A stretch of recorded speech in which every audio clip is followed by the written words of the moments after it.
देखो बच्चों, high school परीक्षा 2020 विषय गणित का प्रश्न पत्र अपन हल कर रहे हैं। इसी क्रम में पिछले वीडियो में मैंने यहाँ तक प्रश्न क्रमांक 20 तक हल कर लिए थे। अब मैं अगला प्रश्न हल करने जा रहा हूँ। जैसा कि आप देख रहे हो, एक छतरी में 8 ताने हैं जो बराबर दूरी पर लगे हुए हैं।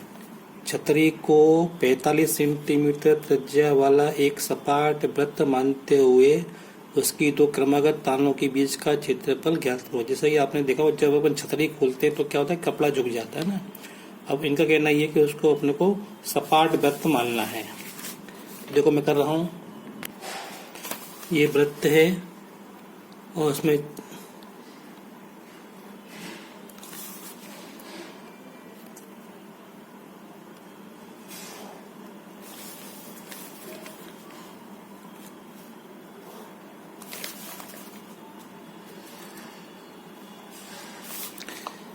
एक तान, दो तान, 3, 4, 5, 6, 7, ये 8 तान है। अब आपको मालूम है कि प्रत्येक तान के बीच में कोण कितने का होगा, मालूम है आपको? ये कोण होगा 45 डिग्री का। तो ये दो तानों के बीच में, दो तानों के बीच का जो क्षेत्र है जिसको हम त्रिज्याखंड कहते हैं, हमको इसका क्षेत्रफल निकालना है। तो इसकी त्रिज्या कितनी दी है? इसकी त्रिज्या अपने को, ये तान की त्रिज्या दी है अपने को 45 सेंटीमीटर। और कोण कितना बन रहा है? 45 डिग्री का। तो बस, तो फिर अब सूत्र क्या होता है? क्षेत्रफल का, त्रिज्याखंड का क्षेत्रफल पाई आर वर्ग थीटा बटे 360। तो लिख दो आर बराबर 45 सेंटीमीटर और कोण कितना होगा? 45 डिग्री। सीधे अपने को लिखना है, अपने को मालूम होना चाहिए। तो क्षेत्रफल, त्रिज्याखंड का क्षेत्रफल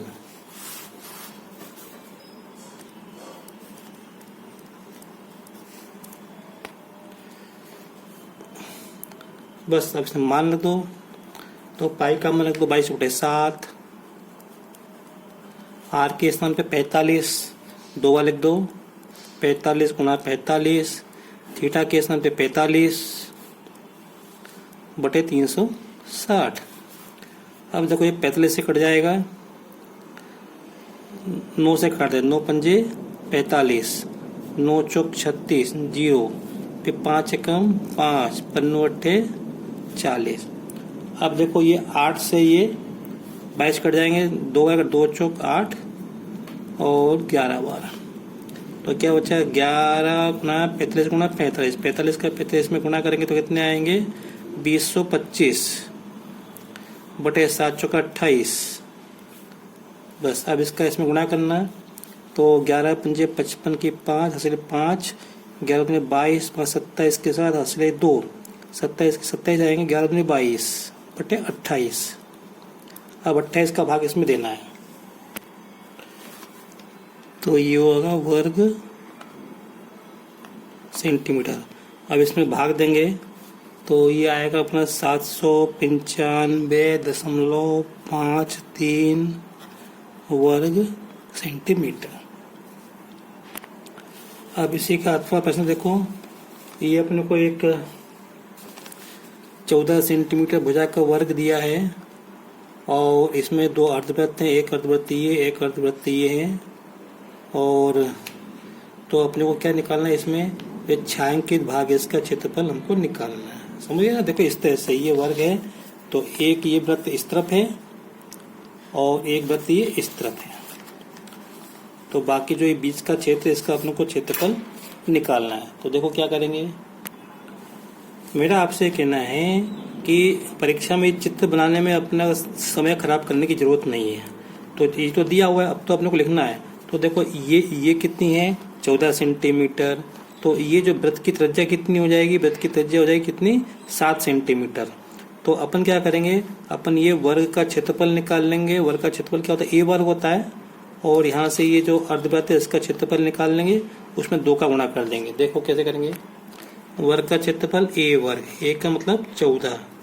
तो 14 का वर्ग कितना है? 196 वर्ग सेंटीमीटर। अब उसके बाद बात आती है अर्धवृत्त का क्षेत्रफल।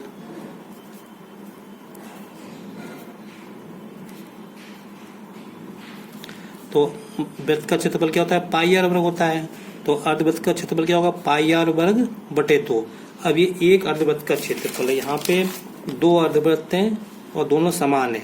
तो दो अर्धवृत्त का क्षेत्रफल निकालने के लिए अपन क्या करेंगे, इसमें 2 का गुणा कर देंगे। अब देखो 2 से 2 कट जाएगा, है ना। पाई आर वर्ग बचा, पाई का मान रखो 22/7 और आर का मान कितना आएगा, 7 आएगा। देखो भाई ये पूरी 14 है, यहाँ से लेके यहाँ तक 14 है, तो ये कितनी हो जाएगी, ये 7 हो जाएगी, ये भी 7 है।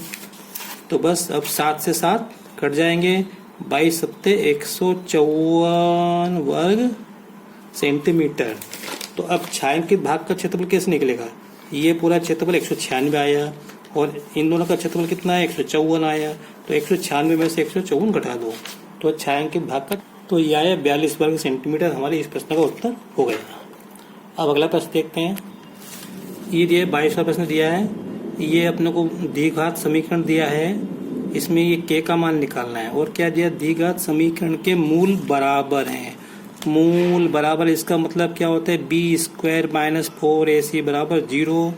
तो उसमें a b c के मान रख दो, a का मान यहाँ से आएगा, b का मान यहाँ से आएगा, c का मान यहाँ से आएगा। तो देखो मूल बराबर हैं, इसका मतलब क्या है, b² - 4ac बराबर 0। तो अब यहाँ पे देखो a का मान 2, b का मान k, c का मान 3, यहाँ पे इसमें रख दो। b के स्थान पे लिखो k - 4, के इसमें 4, a का मान 2, c का मान 3 बराबर 0। तो k वर्ग -4 दूनी 8, 8 तिया 24 बराबर 0। तो k वर्ग बराबर 24 और 24 को लिखो क्या क्या लिख सकते हैं अपन, 4 गुणा 6। तो k बराबर हो जाएगा, इस पे यहाँ से वर्ग घटाएंगे, इस पर आ जाएगा वर्गमूल। तो 4 का वर्गमूल 2, 6 का नहीं आएगा, तो ये 2 वर्गमूल 6। तो k का मान कितना आएगा, 2 वर्गमूल 6। बस ये निकालना था। अब इसी का अथवा प्रश्न करना है अपने को। अथवा क्या दिया इसमें, ये अपने को समीकरण दिया है, तो इसके अपने को मूल निकालना है, मतलब x का मान निकालना है। तो इसको हम हल करेंगे। तो अगर आपको प्रैक्टिस में होगा तो आपको मालूम होना चाहिए कि इससे हमको क्या मिलेगा, वर्ग समीकरण मिलेगा। तो देखते हैं। तो ये 22वें का अथवा प्रश्न है, x - 1/x बराबर 3। तो इसमें कर दो x का गुणा, इसमें तो x का गुणा x में कर दो, x पर आएगा। यहाँ से इसमें गुणा करेंगे तो x से x कट जाएगा, तो 1 बचेगा। और x का गुणा 3 में करेंगे तो 3x आएगा यहाँ पे। अब इसको ये 3x उधर ले आओ, तो x वर्ग - 3x - 1 बराबर 0। तो ये क्या बन रहा है, ये वर्ग समीकरण है, इसको हल करना है। अब सूत्र से हल कर लो सीधाचार्य, या गुणनखंड से कर लो। तो इसको मैं गुणनखंड से करने का प्रयास करता हूँ, मैं सूत्र से करता हूँ इसको। तो सूत्र क्या है, x बराबर -b ± वर्गमूल b² - 4ac बटे 2। देखो बच्चों, मैं केवल आपको रिवीजन करा रहा हूँ, आपको याद दिला रहा हूँ, इसलिए मैं पूरा लैंग्वेज में नहीं लिख रहा है। अंडरस्टूड है। a का मान 1 है, b का मान -3 है, c का मान -1। तो x बराबर ये हो जाएगा b के स्थान पे -3 लिखेंगे, प्लस माइनस वर्गमूल -3 का वर्ग -4, a का मान 1, c का मान -1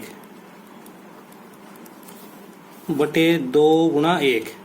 तो बराबर +3 हो जाएगा, प्लस माइनस -3 का वर्ग 9, 4 एकम 4, 4 एकम 4, तो प्लस के 4 बटे 2 एकम 2, तो हो जाएगा 3 + -9 4 13 बटे 2।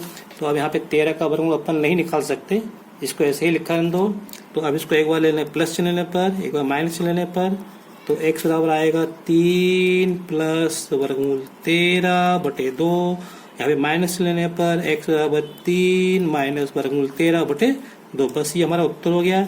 ये 2 हल हो, x के 2 मान हो गए और ये ही इसके मूल है। बस इतना ही हमको करना था। अगर आपको मेरा वीडियो पसंद आया हो तो इसे लाइक करें, शेयर करें और सब्सक्राइब करें।